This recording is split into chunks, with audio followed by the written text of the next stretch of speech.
Boa noite. Estamos iniciando agora oficialmente a nosso webinar sobre a reforma tributária para laboratórios. Eu sou Renata Oliveira, gestora de finanças do LabRede, e estamos aqui com a nossa convidada Gisele Maia.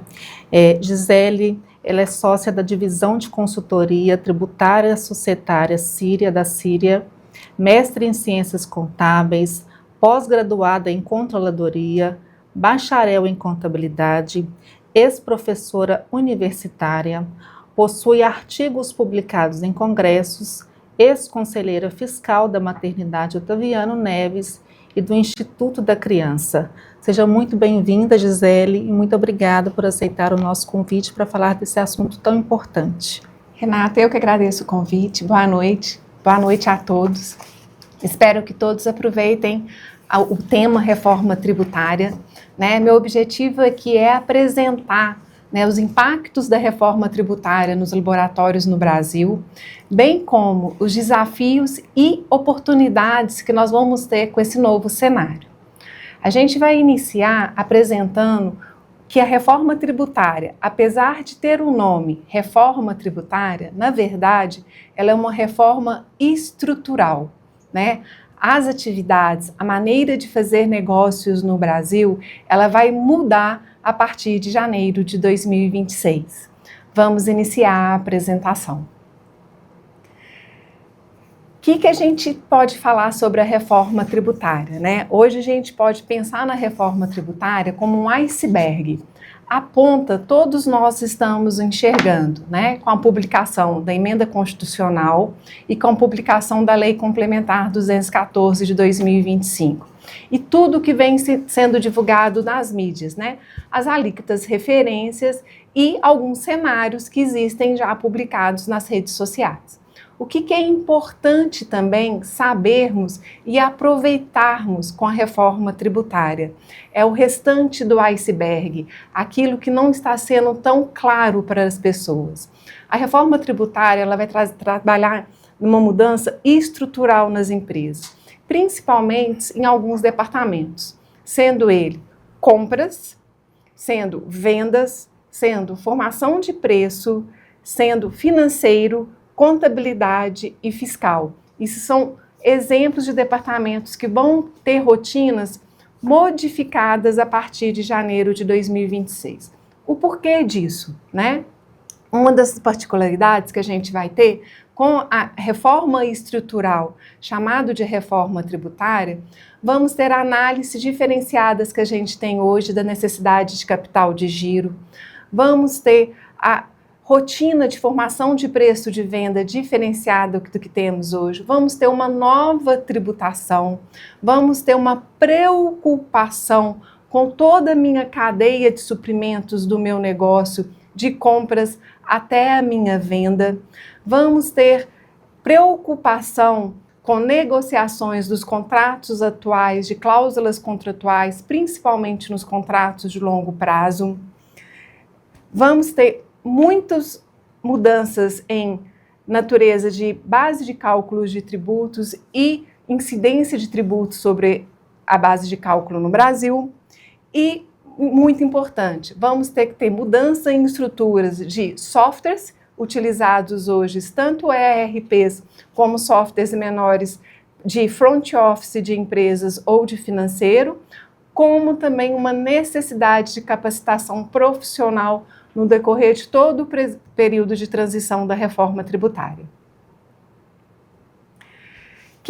Qual que é a essência da reforma tributária? A essência maior da reforma tributária hoje é simplificar a complexidade tributária que hoje existe no Brasil. No Brasil, hoje, toda a formação de preço ela é formada com tributos incidentes dentro da minha formação de preço. E existem particularidades, porque existem tributos em cima de outros tributos. Isso traz uma complexidade muito grande nas negociações comerciais. A gente também tem uma insegurança jurídica. O que eu estou chamando de insegurança jurídica? Existe hoje no Brasil guerras fiscais, municípios querendo arrecadar junto com outros municípios pela mesma prestação de serviço, estados também querendo arrecadar para o mesmo tipo de mercadoria, arrecadações em 2 estados diferentes. Isso traz guerra fiscal. A reforma tributária vem eliminar as guerras fiscais existentes hoje. Nós temos também, com isso, devido a essa complexidade tributária, um excesso de obrigação acessória a ser entregue para os governos pelos contribuintes, que muitas vezes podem trazer inconsistência, e isso traz um custo intangível do custo operacional de manter-se uma empresa no Brasil para atendimento de obrigações acessórias. A guerra fiscal eu já falei. E a gente tem no Brasil também uma particularidade que são incentivos fiscais. Muitas vezes o mesmo negócio, né, tem tributações diferentes, porque um contribuinte tem um regime fiscal diferenciado e outro não, o que não traz uma competitividade justa no mercado. Então, um dos objetivos da reforma tributária é trazer uma uniformidade nas operações comerciais existentes hoje. A título de curiosidade, né, é importante a gente esclarecer aqui também, a reforma tributária ela está prevista para ter 4 fases de reforma tributária. A gente vai citar nesse webinar aqui a primeira fase. E a primeira fase é sobre os tributos sobre consumo. O que são os tributos sobre consumo hoje nos laboratórios, né? Hoje, para toda prestação de serviço que os laboratórios exercem, né, a gente paga basicamente 3 tributos sobre o consumo: o PIS, a COFINS e o ISS. Né? Então vamos centralizar nos tributos sobre o consumo dos laboratórios. A reforma tributária vai trazer uma diferença muito grande na forma de tributação desses tributos, na extinção desses tributos para os novos tributos, como também uma preocupação que não existe hoje em toda a cadeia produtiva do laboratório. A título de curiosidade e a afirmação e assertividade da complexidade tributária no Brasil hoje, né? Até setembro de 2024, a gente tinha diversas legislações apenas para os tributos sobre consumo. Pelos números descritos aí no slide, a gente consegue ver que o volume é muito grande, o acompanhamento de toda essa legislação, ela é complexa, ela é cara, ela envolve muitos profissionais e ela ainda é repartida. O que eu chamo repartida? Todo município tem a sua legislação própria, todo estado tem a sua legislação e ainda por cima temos a legislação federal. Isso é um custo muito grande para todo contribuinte no Brasil de acompanhamento de toda essa legislação. E que isso causa também insegurança jurídica, porque causa interpretações distintas, julgamentos distintos. Então, um dos objetivos da reforma tributária também é trazer essa segurança jurídica e uma simplificação desse excesso de legislação atual hoje. Quais são os pilares da reforma tributária? Basicamente, a gente vai resumir aqui em 4 grandes pilares. O primeiro pilar é a base ampla de cobrança. O que significa essa base ampla de cobrança? No Brasil hoje, se a gente pensar, existem discussões e perguntas e questionamentos de como se tributar alguns tipos de serviços ou alguns tipos de produtos. Vou pegar exemplos clássicos. Software. Se eu vendo software, quais são os tributos sobre consumo sobre software? Os tributos federais são o PIS e o COFINS e vai ter ICMS ou ISS. Tem que ter várias análises das características da venda desse software para definir se vai ser ICMS ou ISS. Se for o ICMS, para qual estado que eu tenho que recolher? E se for o ISS, para qual estado que eu tenho que recolher? Então, a reforma tributária vai trazer uma simplificação disso, que está chamando de base ampla. Tudo que é oneroso, como regra geral, tudo aquilo que for oneroso, ele vai ser tributado na reforma tributária como produto ou como serviço. O que eu estou querendo dizer é o seguinte, no exemplo que eu citei, o software. independente se ele é produto ou serviço, ele vai ser tributado na reforma tributária da mesma forma, independente se é produto ou serviço. Então, é uma base ampla. Tudo aquilo que é oneroso vai ser tributado após a reforma tributária. A outra grande essência, pilar da reforma tributária e uma novidade e uma oportunidade grande para todo contribuinte no Brasil, principalmente para os laboratórios, é a não cumulatividade plena. O que é isso? Não cumulatividade plena. Isso é o seguinte, exemplo, se um laboratório adquire um serviço jurídico, de uma pessoa jurídica, para prestar um serviço para ele, essa pessoa jurídica ela vai recolher tributo sobre o serviço dela. O laboratório vai conseguir aproveitar esse tributo pago pelo serviço jurídico dentro da sua cadeia para diminuir com o imposto devido que ele vai ter sobre sua prestação de serviço. Isso é não cumulatividade plena. Então, hoje é muito comum, né, as empresas tributadas pelo lucro real terem aproveitamento do PIS e COFINS das suas aquisições. Né? Hoje, independente da sua forma de tributação, seja ela lucro real ou lucro presumido, você vai conseguir aproveitar todos os créditos de impostos, todo o imposto pago na sua cadeia antes que você adquiriu sobre o seu imposto devido. Mais para frente a gente vai explicar isso didaticamente, como que vai funcionar. Outro pilar da reforma tributária é que o tributo vai ser pago no destino. O que significa isso hoje? Né? Vou dar um exemplo muito comum para laboratório. Meu laboratório é no município de Belo Horizonte, eu presto serviço em Belo Horizonte, mas o meu cliente que solicitou esse serviço, por exemplo, está em outro município lá no Nordeste, né? Independente de qual município que seja. Sempre vem um questionamento aonde recolher o ISS. Eu vou recolher o ISS em Belo Horizonte ou eu vou recolher o ISS no destino onde está o meu cliente? Para não ter essa guerra fiscal entre os municípios, o destino do cliente e do prestador de serviço, sempre o tributo vai ser recolhido no destino, ou seja, como regra geral, onde que o benefício do produto ou o serviço vai ser adquirido. Se eu adquirir dentro do município lá do Nordeste, o tributo vai ser devido dentro do município lá do Nordeste. E o mais interessante, né, existem na reforma tributária todas as previsões já das exceções a essa regra geral que eu citei. Né? Então, as exceções já estão previstas em lei complementar, né, e que diminuiu muito, comparando essas exceções pós-reforma tributária e atualmente. A gente também vai lidar para frente as exceções existentes.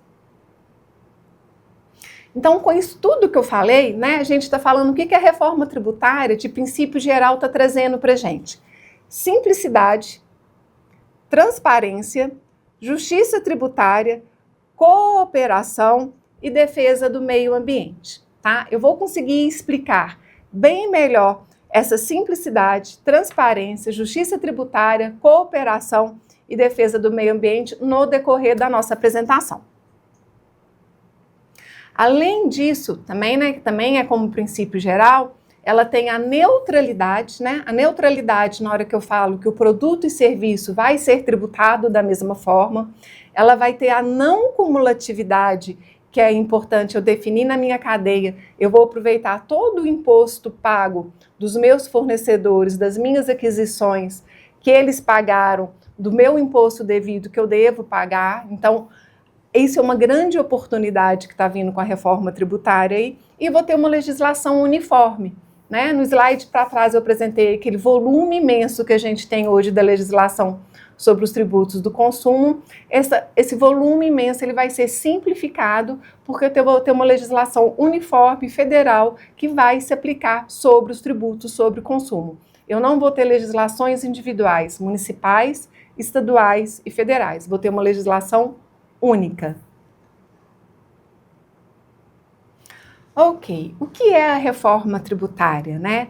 A reforma tributária no Brasil, ela vai ser através da substituição dos tributos sobre o consumo, sendo os tributos federais, PIS, COFINS e IPI serão substituídos pela CBS, são tributos federais. E teremos os tributos estaduais e os tributos municipais, que são o ICMS e o ISS, substituído pelo outro tributo que chama IBS.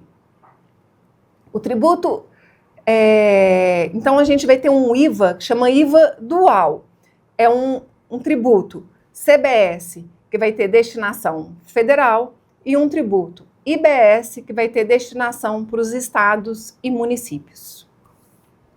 E a gente falou no slide anterior que a gente vai ter uma preocupação com o meio ambiente.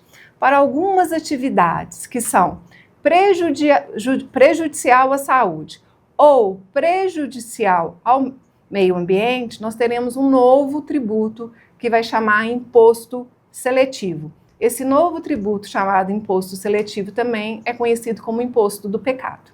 Em algumas cadeias de alguns negócios vão incidir outros tributos sobre o consumo, ao invés somente de IBS e CBS, pode ter também o ISS, dependendo da atividade e da cadeia que pertence à atividade.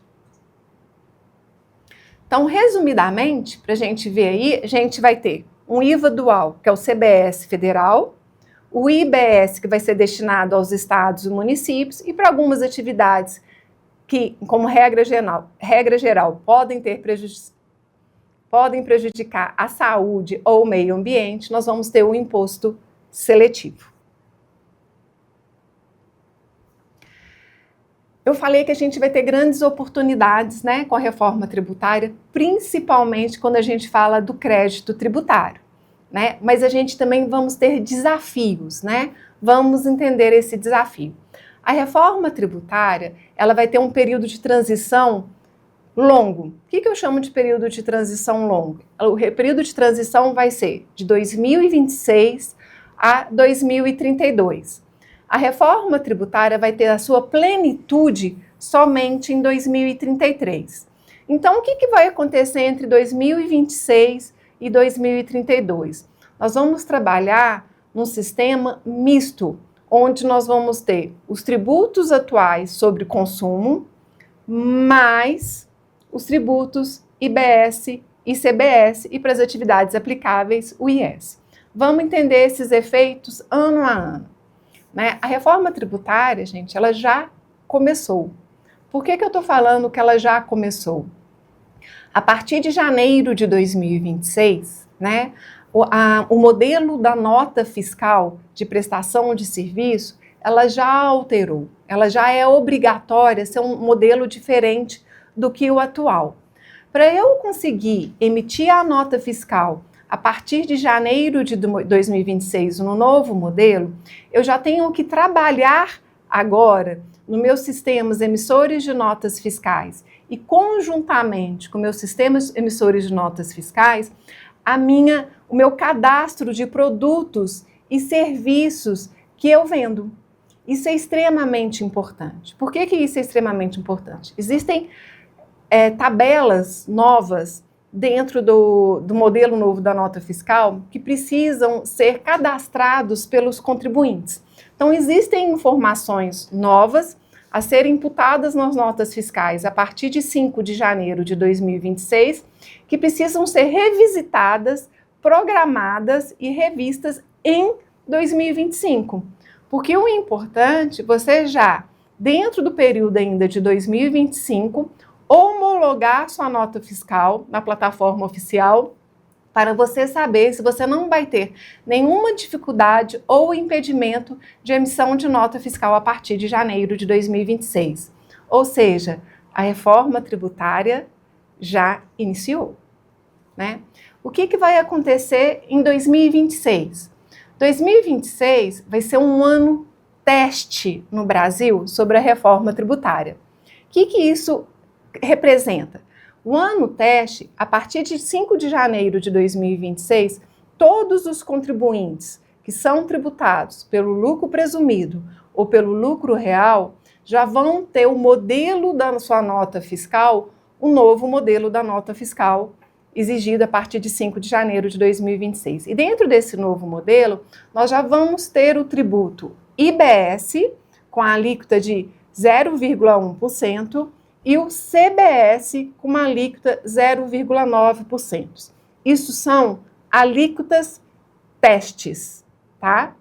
Não haverá recolhimento de IBS e CBS.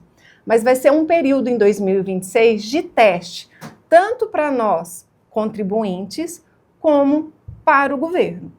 Então, já iniciamos a reforma tributária. 2026 vai ser um cenário, um ano muito importante para nós, contribuintes, entendermos melhor como a reforma tributária vai afetar toda a minha cadeia, né? E quais cenários eu preciso de desenhar para ingressar na reforma tributária a partir de janeiro de 2027.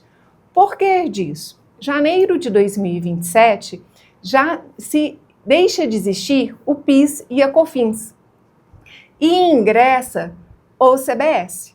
Então a gente deixa de ter dois tributos sobre o consumo, PIS e COFINS, e é substituído pelo CBS. E já não é período de teste mais, é período oficial referente ao CBS e deixa de existir o PIS e COFINS. E o IBS ainda continua com uma alíquota reduzida. Então, 2026 é um ano de teste para os contribuintes e o governo, onde que a gente precisa de desenhar cenários, se capacitar mais com os efeitos da reforma tributária, verificar os ERPs ou softwares existentes hoje, se eles vão atender toda a estrutura da nova reforma tributária para 2027 iniciar já o recolhimento do CBS e lembrando, iniciar também a partir de janeiro de 2027 o aproveitamento do crédito do CBS de toda a minha cadeia, tudo aquilo que eu adquiri, que o meu fornecedor pagou o CBS, eu vou ter direito de aproveitar esse CBS pago pelo meu fornecedor no meu CBS devido que eu vou pagar sobre minha venda de serviço ou produto. Então, 2027 já inicia-se toda essa sistemática. Então, é importante a gente adequar e adaptar já no ano de 2026. No ano de 2026 e 2027, mantém-se o CBS na sua integralidade e o IBS com uma alíquota reduzida. Entre o ano de 2029 ao ano de 2032, nós vamos ter um período que o ISS e o ICMS serão gradativamente reduzidos e o IBS vai ser gradativamente acrescido. Ou seja, do período de 2029 a 2032, eu vou recolher o CBS, eu vou recolher o ISS e o ICMS e vou recolher o IBS e o IBS. Então, nós vamos ter um período misto longo do período entre 2029 e 32. Então, da mesma forma que 2026 eu vou ter que desenhar cenários durante o período teste, esses mesmos cenários eu vou ter que revisitar em 2027, 28, 29, 30, 31, 32, até chegar à plenitude de 2033. Importante que essas mudanças da reforma tributária vão afetar toda a cadeia de qualquer negócio, né? Além disso, para as empresas que têm contratos de longo prazo, extremamente importante revisitar esses contratos para incluir cláusulas dos efeitos da reforma tributária agora para se resguardar na sustentabilidade do negócio. Ok. A reforma tributária, ela traz também algumas exceções, igual eu tinha mencionado anteriormente, e já previstos em lei complementar, né? Por que dessas exceções, né? Essas exceções ou exceções e regimes especiais, tá? Existem exceções e regimes especiais. Por que existe isso? Isso existe para assegurar a competitividade né, e manter políticas públicas essenciais. Vamos entender essas reduções primeiramente, né? Como regra geral, eu estou citando aqui 3 reduções. Existem mais 2 que eu vou falar, tá? A gente tem uma redução de 30%, que é basicamente para os serviços profissionais, tá? Isso como regra geral. Existem outras previsões, a gente tem que olhar claramente na lei complementar, mas vou citar aqui na regra geral. Ou seja, da alíquota referência de CBS e IBS, eu vou ter 30% de redução da alíquota para os serviços profissionais regulamentados. A gente vai ter uma redução de 60% para algumas atividades. Extremamente importante falar que essa redução de 60% da alíquota de CBS e IBS se aplicam aos laboratórios, né? Que eu vou ter redução de 60% da alíquota referência do CBS e do IBS. E eu tenho também redução alíquota zero, né? Um exemplo clássico de redução da alíquota zero é da cesta básica. Mas para fins de laboratório, né, a gente tem que, tanto para da redução de 60% como da redução de 100%, a gente tem que prestar atenção na cadeia, porque tem alguns medicamentos, né, durante a elaboração do seu exame, podem ter medicamentos que vão ser tributados com a alíquota de CBS e IBS com redução de 60%, como pode haver também medicamentos que a alíquota de redução do IBS e CBS é 100%. Por isso que a gente tem que preocupar com toda a cadeia de suprimento. Só para falar que eu falei que tem mais 2 alíquotas reduzidas, tá? A gente tem a alíquota reduzida para atividade imobiliária, tá? E tem uma alíquota reduzida também para atividades de locação. Não está no slide, mas é só para deixar claro que tem mais 2 outros cenários de redução também. A gente tem também a previsão na lei complementar de créditos presumidos. O que é essa previsão de créditos presumidos? Eu lembrando da minha cadeia, todo fornecedor meu que paga CBS e IBS, eu vou ter direito de aproveitar esse imposto que ele pagou de CBS e IBS para compensar com o meu IBS e CBS devido.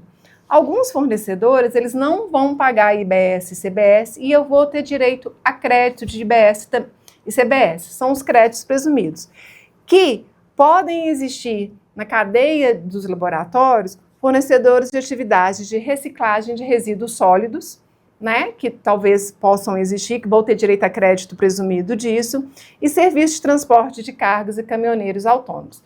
E temos atividade rural e produtor rural, que também dá direito a crédito presumido. E a gente tem regimes específicos, né? Alguns regimes específicos, a forma de tributação do CBS e do IBS não vai ser conforme a regra geral que eu citei até o momento, né? São atividades de regimes específicos.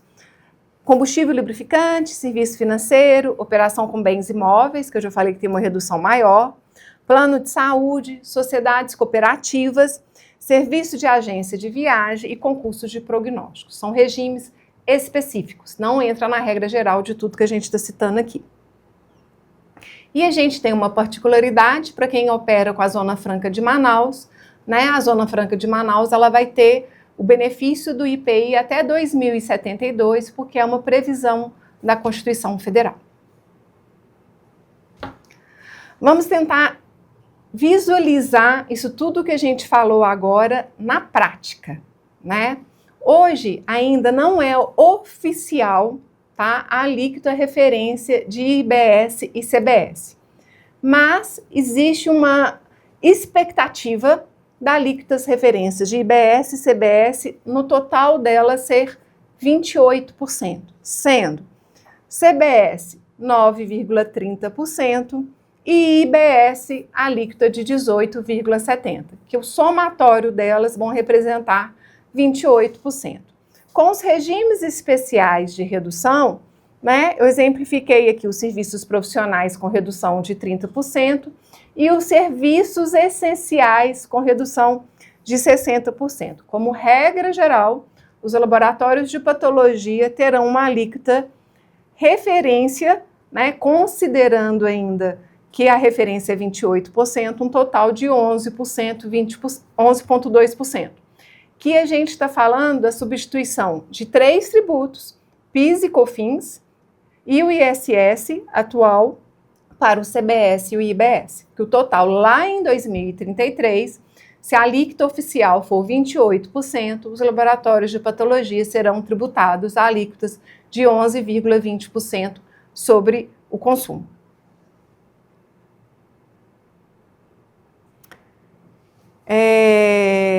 Aqui é só uma exemplificação de ano a ano, num laboratório de patologia, como ficará a tributação do IBS e CBS durante o período de 2025 atual até o ano de 2033, na plenitude da reforma tributária. Por que dessa planilha? Porque eu falei que durante o período de 2029 a 2032, a gente vai ter uma redução gradual do ISS e um aumento gradual do IBS. Então, anualmente, essas alíquotas vão ser modificadas pelo laboratório de patologia. É muito importante eu citar aqui, tá? A gente está trabalhando com uma alíquota de 28%. Quando se publicar a alíquota oficial pelo governo do CBS e do IBS, esse cenário aqui pode modificar face à alíquota oficial. Então, aqui é uma estimativa de que a gente tem atual no Brasil, que o CBS e o IBS pode somar 28%, mas não é a alíquota oficial.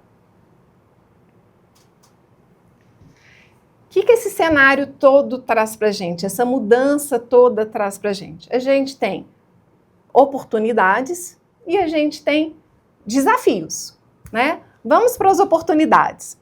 Nós vamos ter uma simplificação tributária muito importante para todos nós, né? No caso dos laboratórios, lá em 2033, usando uma alíquota de 28% de IBS e CBS, eu vou tributar todo meu consumo a 11,20%. Isso é uma simplificação, independente para onde que eu estou prestando serviço. Se eu estou prestando serviço para Minas, ou se eu estou prestando serviço para o sul do Brasil ou para o norte do Brasil. Minha alíquota será 11,20%. Essa simplificação do complexo tributário no Brasil, isso vai trazer oportunidades de transações internacionais, porque o IVA, né, mais de 80% do mundo utiliza o IVA na mesma metodologia que o Brasil vai utilizar. Não vai existir essa complexidade tributária que existe hoje. Então, o investidor estrangeiro, ele vai conseguir entender o efeito tributário no Brasil e vai ficar motivado a investir mais no Brasil. Então, isso é uma grande oportunidade, né? Vamos ter redução dos custos operacionais, né? Porque hoje as empresas acompanharem toda a legislação tributária sobre o consumo, acompanharem o tanto de excesso de obrigação acessória que a gente tem que entregar para o governo para atender toda essa complexidade tributária, existe um custo real aí que ele vai ser reduzido no processo. E existe o custo Brasil também, né? Essa complexidade tributária tem muita ação tributária, então a gente tem custo de tribunais, custo de julgamentos e tudo mais, isso tudo vai se simplificar com a implantação da reforma tributária. Lembrando que a reforma tributária vai estar na plenitude em 2033. E, consequentemente, diminuição de litígios tributários. A guerra fiscal tende a vir para zero. Então, isso é muito importante. Mas a gente tem muito desafio também, né? Quais são os desafios? A gente vai ter alguns setores que podem vir a ter um aumento da carga tributária. Então vai existir uma resistência desses setores, né? Vamos ter um período de transição complexo, porque entre 2029 e 2032, nós vamos ter vários tributos a serem recolhidos para o governo e com mudança de alíquotas anualmente. Vamos ter que ter adaptação dos estados e municípios de como eles vão receber a captação do IBS, né? Porque o IBS ele é para fins de destino para os estados e para os municípios. E, como eu já falei, vai ter alguns setores que vão ter aumento de carga tributária. Eu falei que a gente tem oportunidades, principalmente em relação ao crédito tributário, né? Mas a gente tem uns desafios que a gente tem que aprender com eles nesse período de 2026 a 2032 e se antecipar a possíveis riscos que a gente pode ter nesse período também. Quais são os desafios? A gente precisa de ter uma atualização dos sistemas de gestão. Por quê? O sistema de gestão hoje, ele vai ter que se adaptar às novas regras. A partir do momento que eu vou ter uma amplitude de tomada de crédito, o meu comprador, ele vai ter que entender qual fornecedor ele vai me gerar crédito e qual fornecedor que ele não vai me gerar crédito. O meu formador de preço de vendas, ele vai ter que entender como é que vai ficar a minha formação de preço durante todo esse período de transição, além disso, após 2033 na plenitude. Então, ele vai precisar de entender isso. Isso é um grande desafio. A minha área financeira, ela também vai ter que entender, porque esse crédito tributário, ele é crédito financeiro também. Então, ele também vai ter que ter esse controle também. Então, existe uma mudança na estrutura operacional da empresa, né? Nós vamos ter uma nova estrutura operacional a partir de 2026 e um aprendizado contínuo muito grande nesse período de transição. Então, isso é muito importante a gente fazer e é desafiador também, mas é uma oportunidade também. Quem entender primeiro e se antecipar vão ter menos riscos e aproveitar melhor as oportunidades. A gestão dos créditos tributários, eu acho que é a grande essência da reforma tributária, né?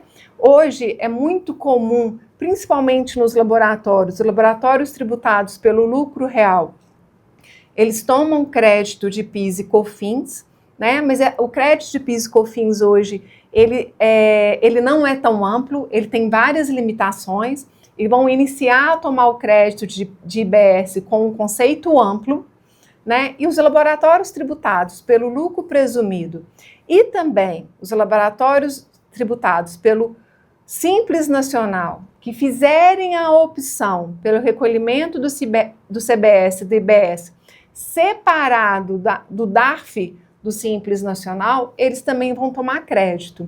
E crédito significa dinheiro. Então, isso é uma grande oportunidade. Todas aquelas empresas que se prepararem para isso em 2026 vão se beneficiar durante todo o percurso, em questão até de competitividade no mercado.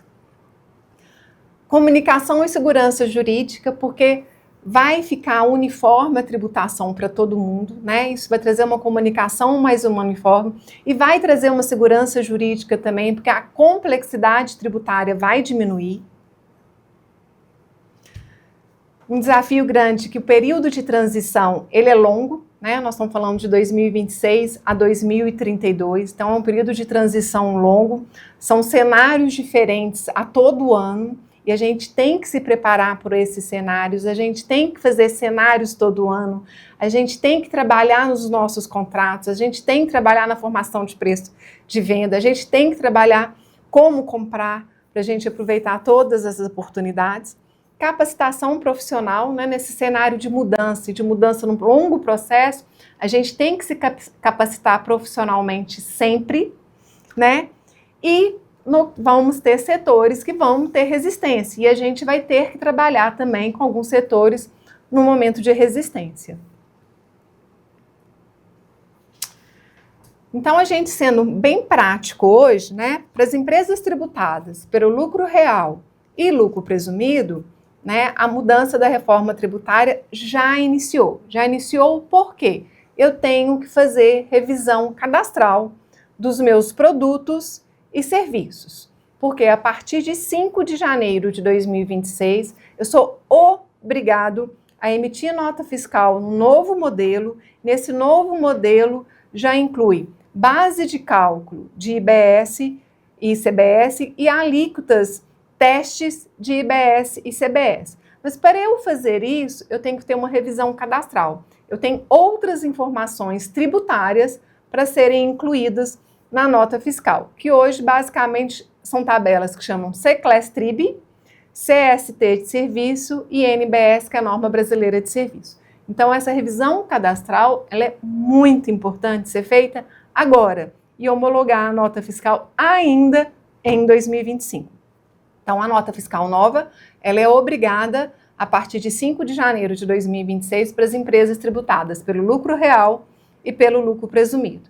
E as empresas tributadas pelo Simples Nacional, a obrigação de mudança do modelo da nota fiscal está previsto para 2027. Esse aqui eu já falei. Tá. Eu falei sobre a grande oportunidade da reforma tributária, que é aproveitamento do crédito tributário. Então, o que eu falei? Na minha cadeia do meu negócio, tudo aquilo que eu adquiri e o que o meu fornecedor pagou, o IBS e o CBS, eu vou ter direito de compensar esse valor pago pelo meu fornecedor no meu IBS e CBS devido. Então, isso é muito importante, né? O CBS e o IBS, ele tem que ser quitado pelo seu fornecedor. Então, se a gente pensar no departamento de compras, né, eu vou querer comprar somente de fornecedores que são bons pagadores de tributos. Porque se esse fornecedor é um bom pagador de tributo, eu vou ter direito a crédito de IBS e CBS disso. Então, isso é muito importante. Ah, então ótimo. Então, vou comprar tudo pela pessoa jurídica para ter o crédito de tudo. Não é assim que funciona. O crédito é amplo, sim, mas o que é relativo ao objeto social da empresa. Tudo aquilo, como regra geral, for de consumo pessoal, você não tem direito a créditos de IBS e CBS. A legislação, ela exemplifica o que é considerado como uso de consumo pessoal. Como não existe ainda regulamentação, a gente sabe que o ano de 2026 vai ser um ano de muitas novidades e aprendizados para a gente, que isso pode ampliar. Mas restringindo ao que está na lei complementar, o que é considerado uso e consumo pessoal que não vai me deixar ter direito de crédito de imposto? Joias, pedras e metais preciosos, obras de artes e antiguidades de valor histórico ou arqueológico, bebidas alcoólicas, derivativos de tabaco, armas e munições, bens e serviços recreativos, esportivos e estéticos. Então, a lei complementar ela já previu algumas coisas que são relativas a bem pessoal e não vai ser passível de tomada de crédito.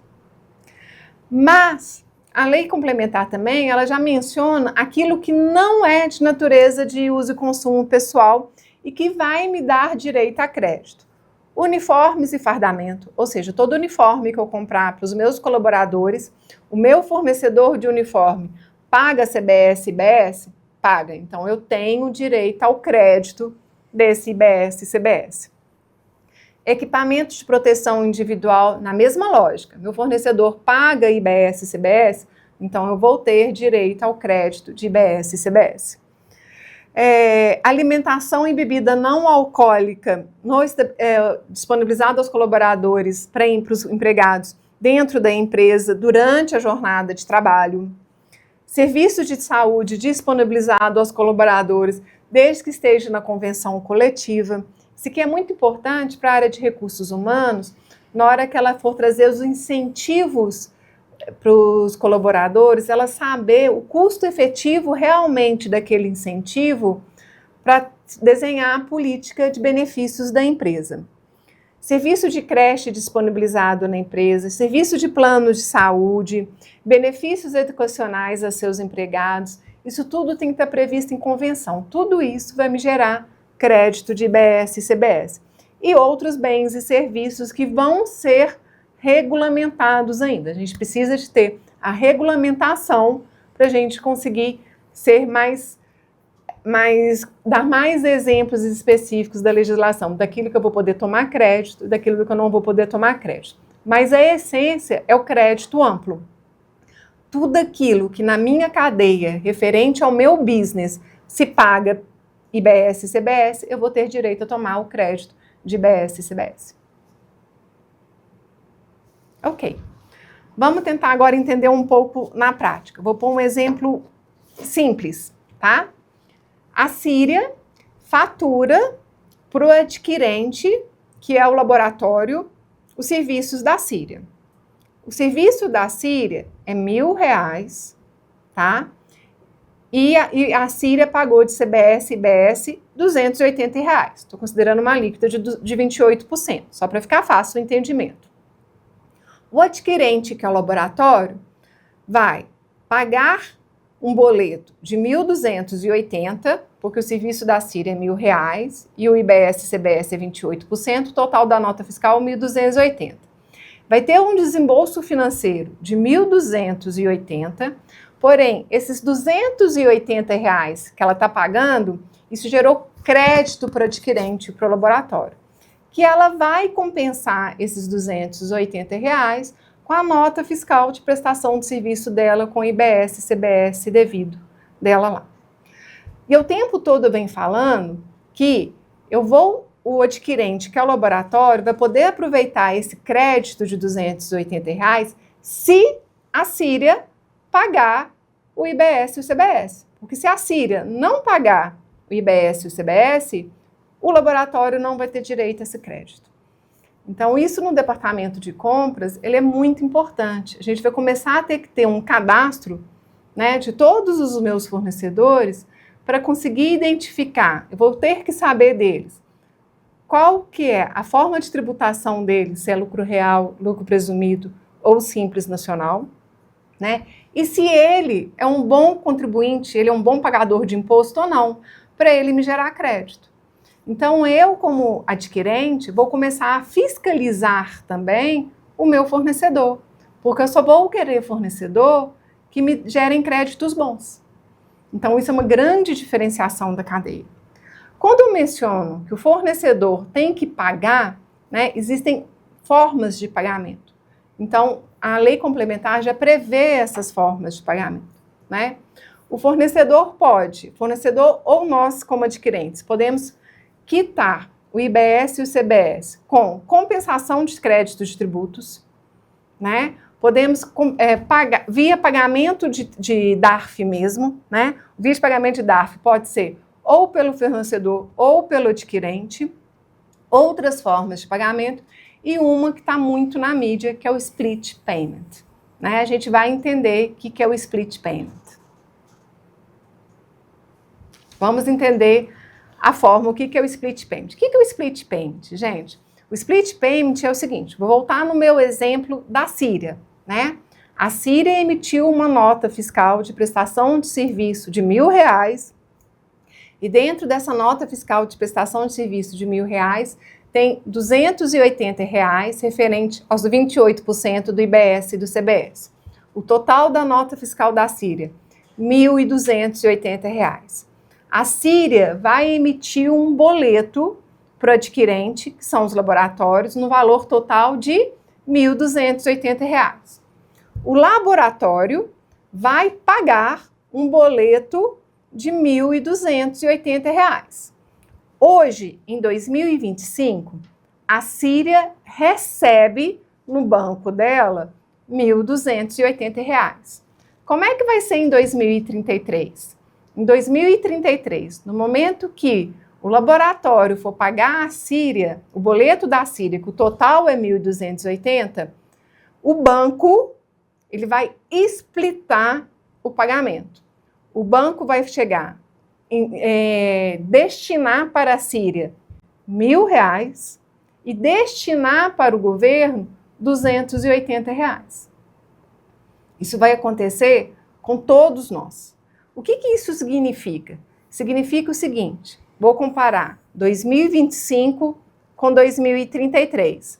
Hoje, a Síria recebe dos laboratórios um valor de R$1.280 no banco dela. Então, ela tem, dentro do cálculo dela de necessidade de capital de giro, um recebimento de R$1.280. Com a reforma tributária, com o split payment, eu vou deixar de receber R$1.280 e vou receber R$1.000. Isso vai afetar meu fluxo de caixa imediatamente. né? Então, assim, o split é justamente isso. Toda transação financeira que ocorrer, vai existir o split daquilo que vai para o governo e daquilo que vai para o fornecedor. Então, vai ter um reflexo no fluxo de caixa imediato para qualquer contribuinte no Brasil. Né? Então, qualquer transação financeira, tá, gente? Seja ela pagamento PayPal, Pix, boleto, cartão de crédito e várias outras formas eletrônicas que existem hoje de pagamento. O split payment é isso. O split ele tem previsão de entrar em janeiro de 2027 para as operações B2B. O que são as operações B2B? De pessoa jurídica para pessoa jurídica. Existe hoje, né, pelo estudo do governo, basicamente 3 formas de split payment. Tem um split payment que chama de super inteligente, que o split payment super inteligente ele vai conseguir ter a capacidade de analisar automaticamente todo o seu crédito, o seu débito, e na hora de splitar, o banco splitar corretamente somente aquilo que é devido para o governo, o que é para você. Quem geralmente gera mais créditos nas operações, para não ficar o governo receber mais do que o devido. Tem um split payment que eles chamam de automático, que vai ter o controle desses débitos e os créditos, e vai ter um split payment mais simples. Então, o projeto é para iniciar isso em janeiro de 2027, para as operações B2B, de pessoa jurídica para pessoa jurídica.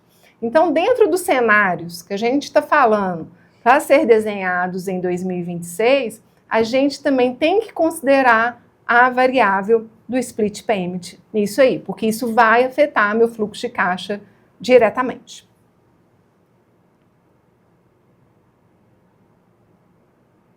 Ok. Resumindo toda a teoria que a gente está falando aqui, o que é importante da gente pensar no nosso planejamento estratégico e nos cenários que a gente vai ter que ficar desenhando nesse período grande de transição, né? Todo ano a gente tem que repetir, repensar e revisitar esses cenários. Primeiro, vou ter que ter investimento em tecnologia, né? Como que eu vou controlar os meus créditos? Como que eu vou controlar o cadastro dos meus fornecedores? Né? Como que eu vou controlar a minha emissão de notas fiscais? Como que eu vou saber quais são os meus débitos de tributos e quais são os meus créditos de tributos? Eu tenho que ter investimento em tecnologia.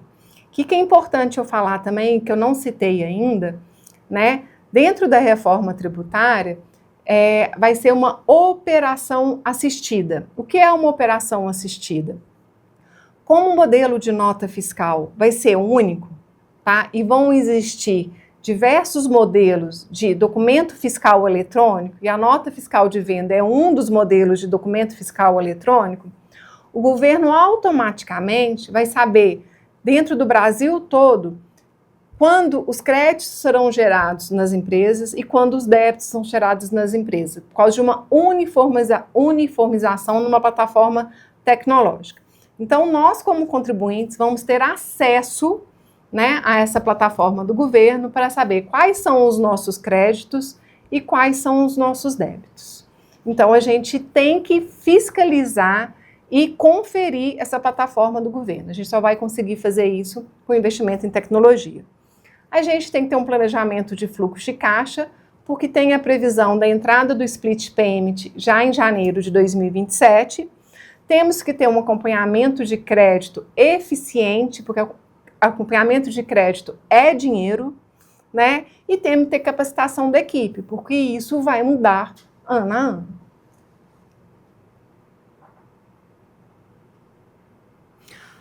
Agora a gente vai ver uma forma bem prática como é que funciona hoje no Brasil e como irá funcionar em 2033, tá? Uma coisa bem prática. Nesse cenário aqui, a gente tem uma realidade no Brasil hoje, pensando em indústria e comércio, de 3 cenários hoje da formação do preço de venda para o mesmo produto no Brasil hoje. Porque dependendo para onde que eu vendo, a minha formação de preço é diferente, por causa da minha complexidade da carga tributária. Então, hoje, para eu poder vender o mesmo produto ou serviço, dependendo de para onde que eu vendo, eu vou ter um preço de venda diferente. Então, desenhei 3 cenários aqui, hipotéticos e acadêmicos, né? De como que o mesmo produto, para cenários diferentes de vendas, municípios diferentes ou estados diferentes, fica meu preço de venda. A gente vê que tem uma complexidade tributária aqui, porque para cada cenário, apesar do preço do produto ou serviço ser o mesmo, o total da nota fiscal é diferente. Como que vai ficar em 2033? Né? 2033, o preço da minha mercadoria, nesse exemplo aqui, é R$1.000. Vou ter o IBS e o CBS calculado por fora do meu preço de venda, né? E vou ter o total da minha nota de R$1.280. O que vai acontecer como regra geral para as empresas de indústrias e comércio? Vou ter uma redução que pode variar do meu preço final da minha nota fiscal, pode variar entre 4% e 11,4%. Lembrando que esse é um cenário acadêmico e de regra geral. Para cada tipo de atividade de business, né, esse cenário tem que ser desenhado na particularidade de cada business para saber o efeito real disso no seu negócio. Numa prestação de serviços, né, a gente tendo o mesmo prestador de serviço, com o mesmo tipo de serviço, ele sendo tributado pelo lucro real ou pelo lucro presumido, o total do preço de venda dele é diferente, porque hoje os impostos são calculados por dentro do preço de venda. A partir de 2033, com a reforma tributária, vai ser um único cenário. E o meu serviço, nesse caso, é R$1.000, vou pagar o IBS e CBS de 28%, o total da minha nota vai ficar R$1.280. No caso de serviço, nesse cenário, sem ser um regime especial, né, que é a redução das alíquotas de IBS e CBS, eu vou ter um aumento entre 9,7% e 16,9% da minha carga tributária sobre o consumo. Essa aqui, que eu vim falando, que a gente tem que preocupar com toda a cadeia, né, é um exemplo muito importante da gente entender. O meu mouse aparece no YouTube? Aparece no YouTube, ok. Então aqui a gente vai entender primeiro essa primeira linha do slide, tá? Eu estou falando aqui exclusivamente quando a gente tem que pensar o adquirente como os laboratórios, tá? Um fornecedor aqui, um fornecedor de Simples Nacional, tá? E aqui é um fornecedor do Simples Nacional. A gente passa pensando na cadeia nesse modelo, tá?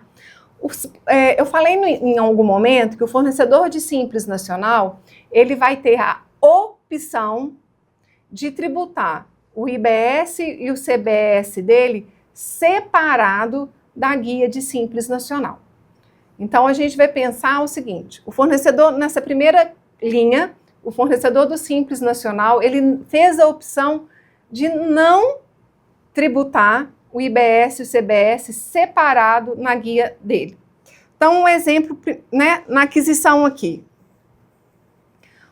Algum momento, o nosso fornecedor de Simples Nacional, não optante pelo regime regular, ou seja, não optou pelo recolhimento de CBS e IBS separado, ele adquiriu algum bem desse fornecedor.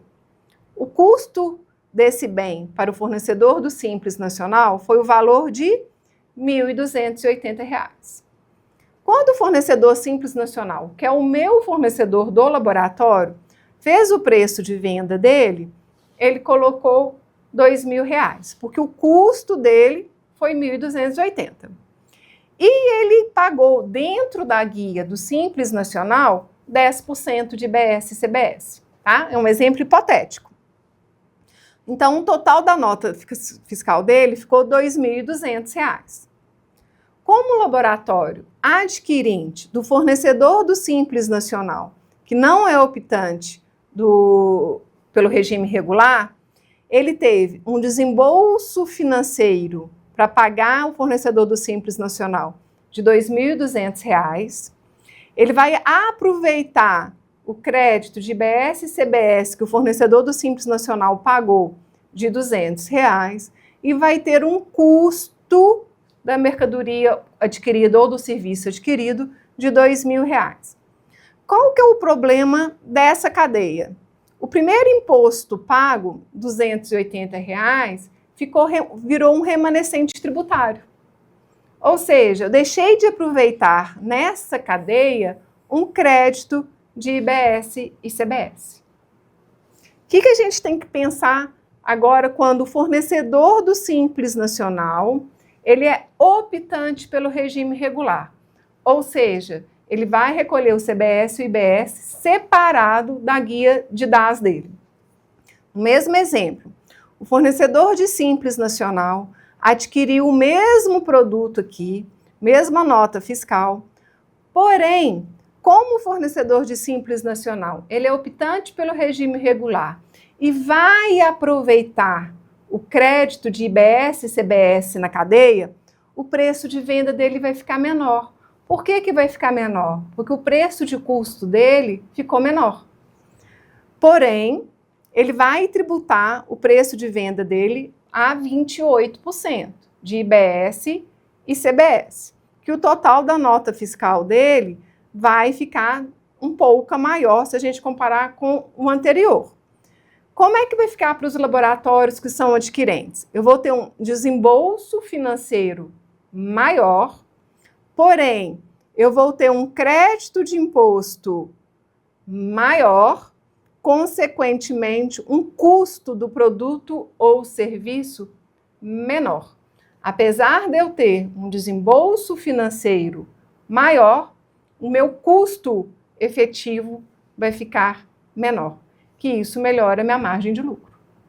E nessa segunda linha, a gente não vai ter nenhum remanescente tributário. Ou seja, eu aproveito toda a tributação da cadeia. Então, esse entendimento dessa análise, isso é uma oportunidade. Né? Tudo aquilo que eu conseguir aproveitar na cadeia, isso diminui o meu custo, diminuindo o meu custo, meu preço de venda diminui e eu fico mais competitivo na cadeia. O que a gente tem que prestar atenção para não acontecer e pensando, inclusive, em cláusulas contratuais? O que vai acontecer? Muitos fornecedores de Simples Nacional ou até a outra forma de tributação, né, se ele não conseguir aproveitar o crédito real da cadeia, do total da carteira, ele vai onerar o preço dele de venda, que vai prejudicar toda a cadeia. E ele vai ter problema com competitividade, que é esse segundo exemplo aqui, tá? O primeiro exemplo, da primeira linha, é o mesmo exemplo do slide anterior, mas o segundo exemplo aqui é o fornecedor que não conseguiu entender a lógica da formação do preço de venda, a lógica do que é aproveitar o crédito tributário para compor o preço de venda dele e ele onerar a cadeia. Quando ele faz essa oneração da cadeia, ele, além de estar prejudicando a cadeia toda como um todo, ele está prejudicando a competitividade dele. Qual que é a oportunidade aí? Quem tiver o conhecimento maior de como aproveitar o crédito, como formar o preço de venda dele, vai ser mais competitivo, com maior margem de lucro, daquele que não tivesse conhecimento de aproveitamento do crédito tributário e formação do preço de venda.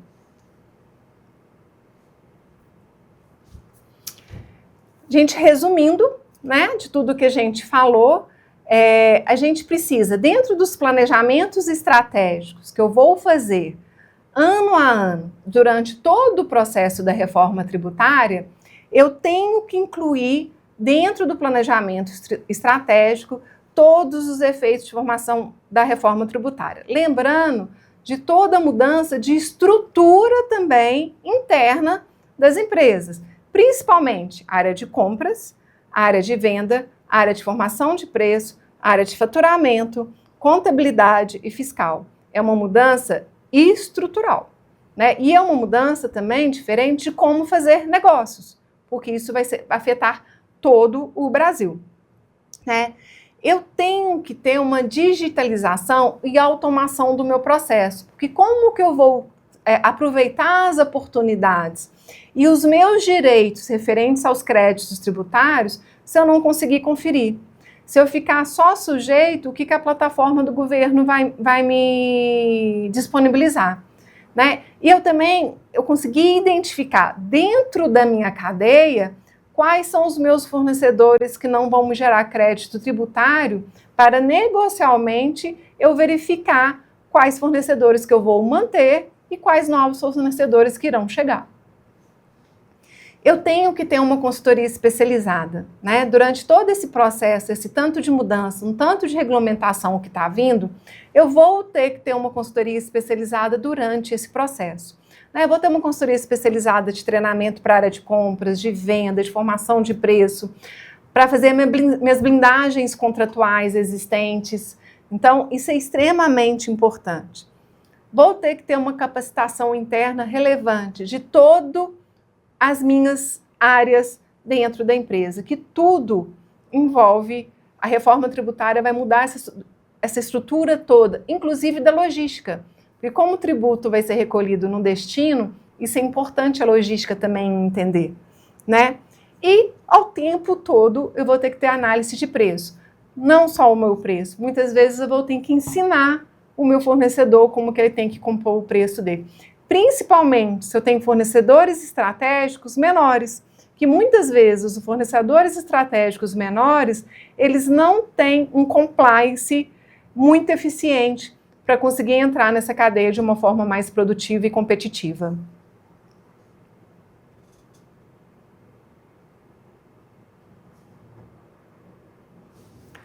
A gente, resumindo, eu vim falando isso em toda a apresentação, né? Eu citei aqui emergencial. A gente precisa de um diagnóstico tributável. Eu coloquei aqueles exemplos numéricos acadêmicos, mas para cada laboratório, para cada business, a realidade desse efeito é uma. Então, tem que ter um planejamento estratégico tributário para sua empresa, agora em 2025, em 2026, 2027, até chegar à plenitude da reforma tributária.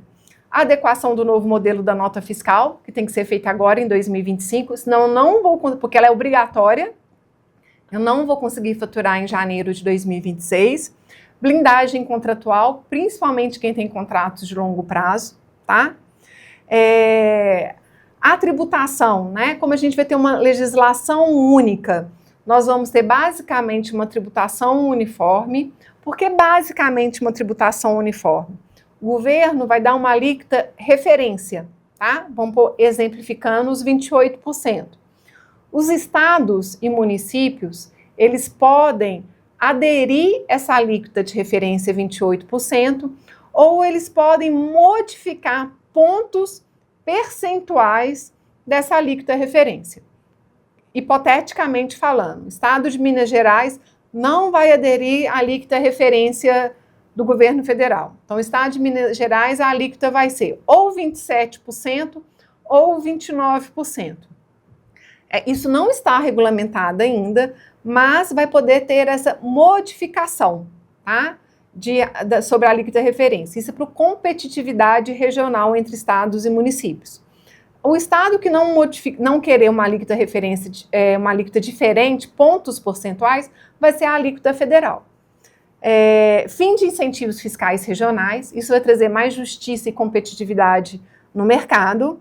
E o sistema não cumulativo, que é a grande oportunidade que nós temos aí, mas é o grande desafio também. Fluxo de caixa, né? A gente tem que ter uma análise de fluxo de caixa muito material a partir de janeiro de 2027, porque com a entrada do split payment, eu vou ter menos disponibilização financeira no meu fluxo de caixa, que isso reduz minha liquidez imediata e que vai me obrigar a ter novos controles financeiros, né? Porque no financeiro, um boleto de R$ 1.280, ele vai receber só 1.000. Então, ele tem que ter novos controles financeiros também no operacional. E estratégico, né, gente? Eu tenho que ter revisão de planejamento tributário, revisão de planejamento estratégico, ajuste de precificação, ajuste de necessidade de capital de giro, adaptação de sistemas e o mais importante, capacitação de equipes. Se eu não tiver uma equipe capacitada, eu não consigo atender essa nova reforma estrutural que a gente está aí tendo. A gente precisa de ter muita gestão.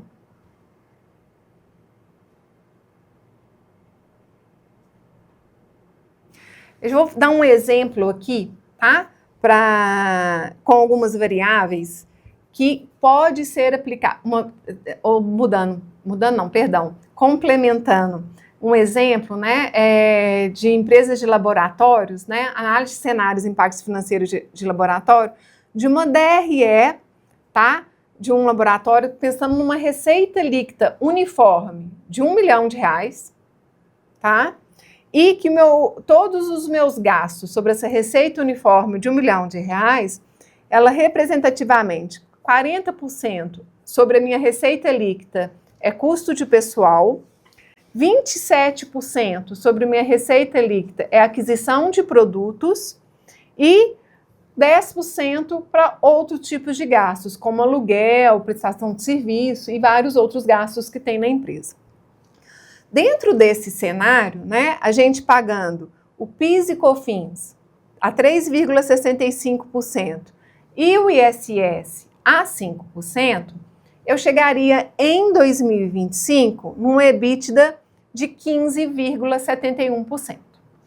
Então, para a gente ter uma sensibilidade, hoje em 2025, meu EBITDA é 15,71%.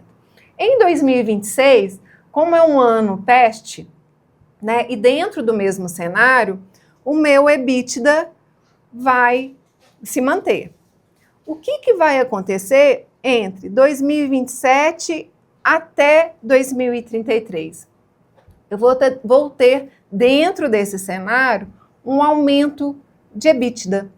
Por quê? Porque eu vou começar a ter um aumento de capacidade de tomada de crédito. E dentro desse cenário, se considerou que 100% dos meus fornecedores são bons fornecedores e 100% dos meus fornecedores são contribuintes do regime regular. Recolhem o IBS e o CBS na sua totalidade. Então, a probabilidade é um aumento de EBITDA. Apesar de, dentro desse cenário, considerando que 100% dos meus contribuintes são contribuintes bons, pagam os tributos e recolhem o IBS e CBS pelo regime regular, eu vou ter um desembolso financeiro maior na operação, ou seja, vou ter um fluxo financeiro maior na operação, porém, eu vou ter uma diminuição do custo, que isso altera a minha margem, que me dá mais rentabilidade para o meu negócio. Então, dentro do cenário, né, eu tendo competitividade administrativa, eficiência financeira ou operacional, a probabilidade de eu ter um aumento de EBITDA na minha operação, ela é grande. Acredito que é isso, Renata. Espero ter ajudado, espero ter ficado claro.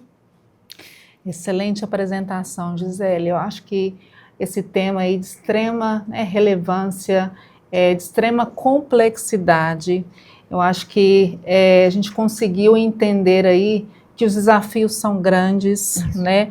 A busca por apoio também para se planejar aí da forma adequada, né?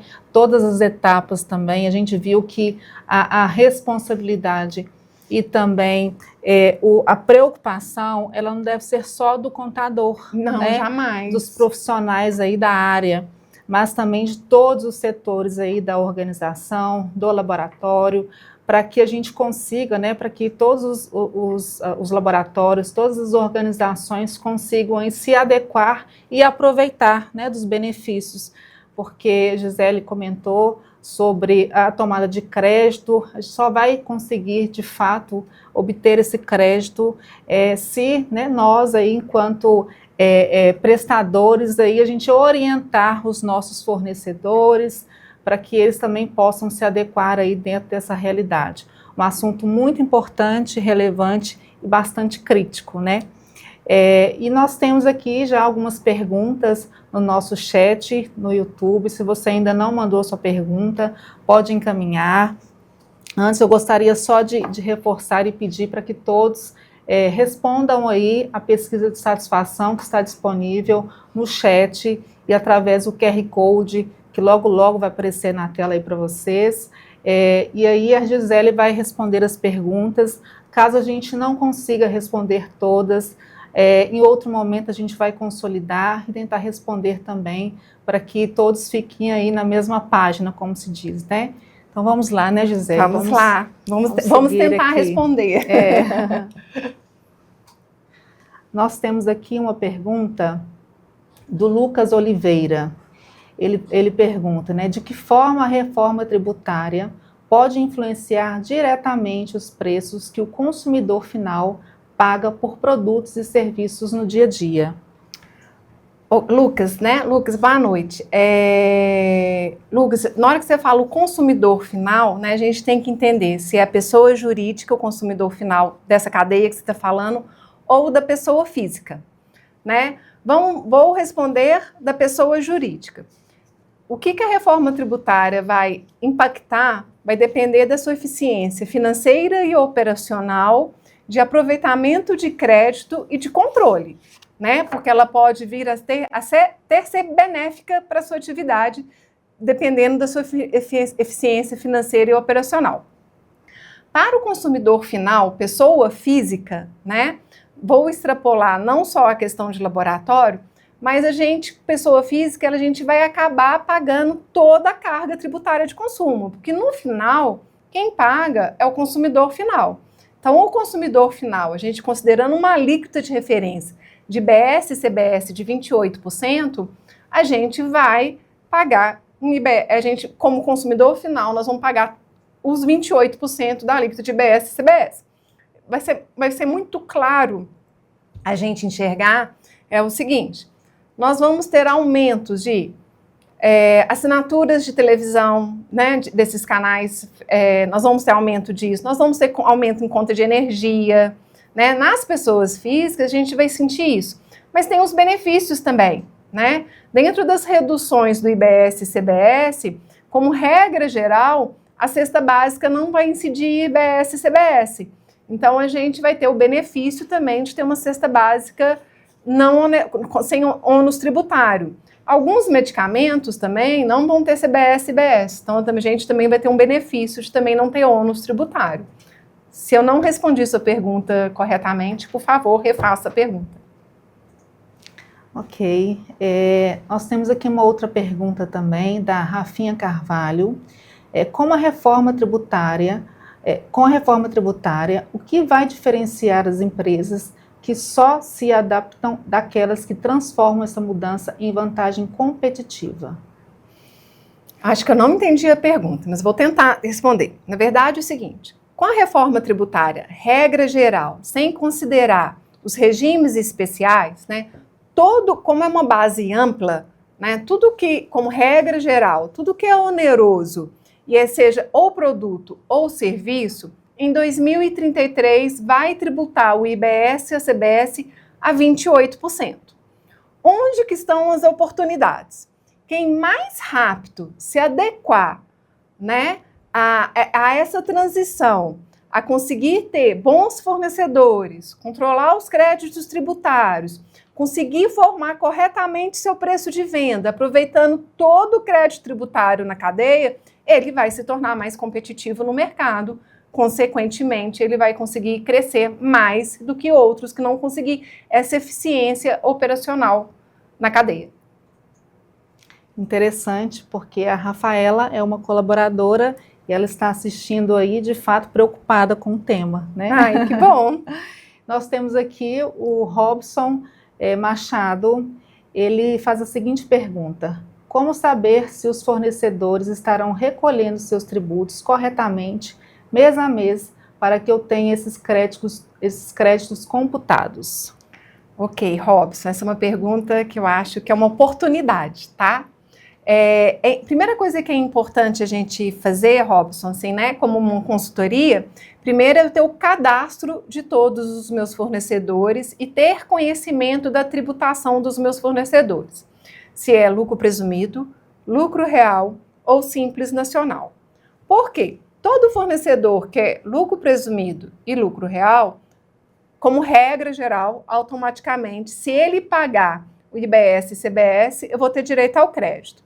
O Simples Nacional, eu tenho aquela particularidade daqueles que vão aderir ao regime regular e daqueles que não vão aderir ao regime regular.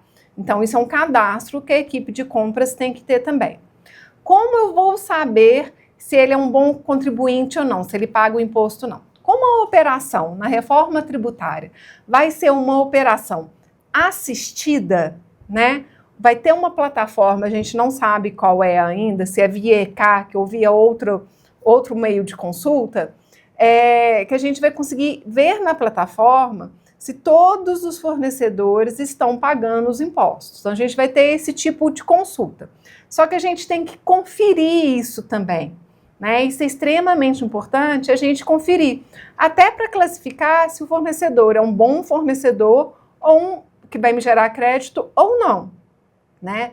Então, primeiro vai existir essa plataforma de consulta, né? E a gente tem vamos ter outros meios também. Um hoje muito usual e comum é pedir CND dos nossos fornecedores, né?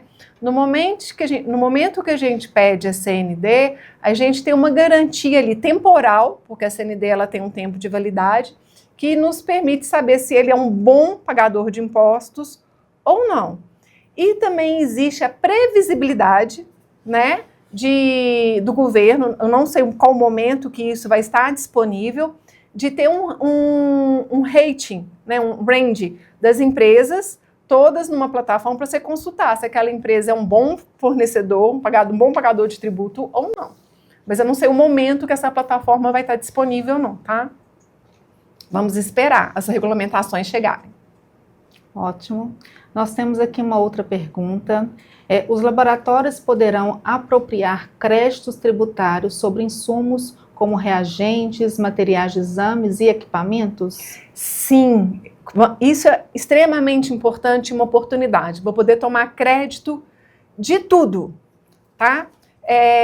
Eu vou compartilhar um aprendizado que eu tive recente, que é muito importante. Para os laboratórios que são tributados pelo lucro presumido ou pelo Simples Nacional e que vão fazer a opção pelo regime regular, a gente tem uma oportunidade de avaliação em que momento eu vou fazer compras, inclusive do meu imobilizado, para eu tomar crédito. O que eu estou querendo dizer?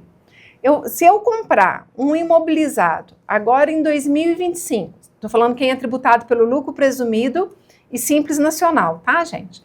Se eu compro um imobilizado hoje em 2025 ou no ano de 2026, eu não vou poder tomar crédito de IBS e CBS.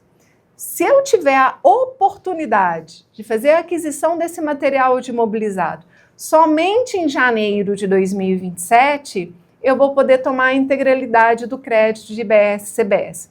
Dentro do meu planejamento estratégico, cabe eu deixar de comprar um equipamento, né, um imobilizado agora, para comprar só em janeiro de 2027, por causa do crédito de IBS? Essa é uma boa avaliação a ser feita.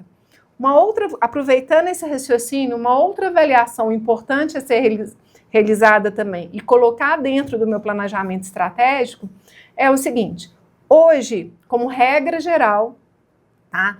A gente tem que lembrar que eu estou falando tudo regra geral, existem exceções, a gente tem que estudar as exceções, mas para pensar no planejamento estratégico, se eu vender um ativo imobilizado hoje acima de 12 meses de aquisição, como regra geral, eu não pago PIS e COFINS, tá?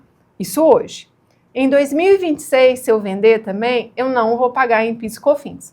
Só que, em janeiro de 2027, como a minha base é ampla, tanto para o IBS quanto o CBS, ou seja, se eu vender um ativo imobilizado lá em janeiro de 2027, eu vou pagar CBS e IBS. Então, também eu tenho que colocar dentro do meu planejamento estratégico agora como oportunidade o momento que eu posso vender os meus bens do ativo imobilizado e não pagar imposto sobre consumo, e o momento que eu posso adquirir meu ativo imobilizado e aproveitar os créditos de IBS e CBS sobre essa aquisição. Ótimo. Nós temos aqui mais duas perguntas para que a gente possa aí, né, dar andamento e partir aí para a nossa finalização do nosso webinar. Nós temos aqui uma pergunta onde sinaliza o seguinte: o que acontece com laboratórios que hoje estão no Simples Nacional e vale a pena migrar para o novo sistema tributário? Ok, isso é extremamente a gente pensar, a gente vem falando, falei muito no, né, sobre desenhar cenários, né? Tem que pegar a sua operação e pensar o seguinte: quem é o meu cliente final? O meu cliente final, ele vai se beneficiar de crédito tributário ou não? Né? Essa análise tem que ser feita. Então, tem que desenhar cenários. Né? Como regra geral, se o seu cliente final é uma pessoa jurídica, como regra geral, vai ser mais benéfico você optar pelo regime regular. Se seu cliente final é pessoa física, tem que desenhar cenários, colocar no papel para saber se vai ser mais benéfico ou não. Por quê? Não estou pensando nem somente na venda, mas dependendo da sua cadeia de consumo, sua cadeia de aquisições, talvez você ser optante pelo regime regular e tomar créditos vai ser mais vantajoso financeiramente e ter maior margem de EBITDA. Fazendo cálculo, somente desenhando cenários e fazendo cálculos. E vamos para a última pergunta, então, da Elizabeth Macedo. Gisele, diante da reforma tributária, será necessária a renegociação de contratos entre laboratórios e operadoras para manter o equilíbrio financeiro? Com certeza, né? Eu acho que essa blindagem contratual, ela é importante. O ano de 2026, ele é extremamente importante, as previsibilidades, né, dos efeitos da reforma contratual nas cláusulas contratuais. Extremamente importante. Bom, encerramos então aqui, né, a nossa webinar, a participação aí da Gisele. Agradecemos imensamente aí a sua participação.